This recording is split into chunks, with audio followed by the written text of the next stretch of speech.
这电钱到底是要起还是唔起咧？咱的经济部长郭志辉是讲，这是一定爱做的代志。要若要起，到底是要起偌济？郭志辉是讲是要亲像韩国起遐尔济。要若经济部是会伫电钱甲控制物价之间来找出一个较适合的方式。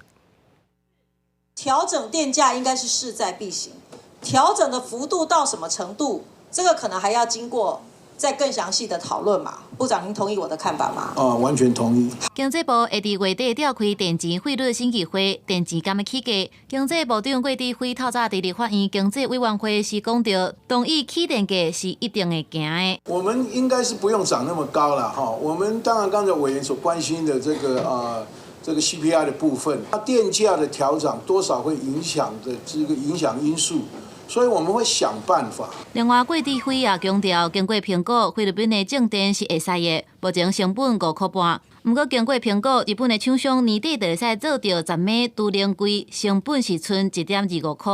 停掉核电，对不对？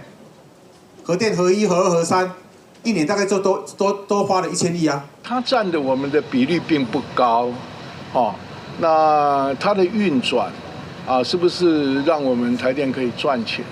我想我们这个还要再评估一下。各界提出办法救台电，核小的董事长董子贤是伫19提出讲，若使用核电，当年会使替台电省上千亿。对此，经济部是表示，若准立法院通过核管法来修改，经济部甲台电会按照法令来执行。公司新闻采访报道。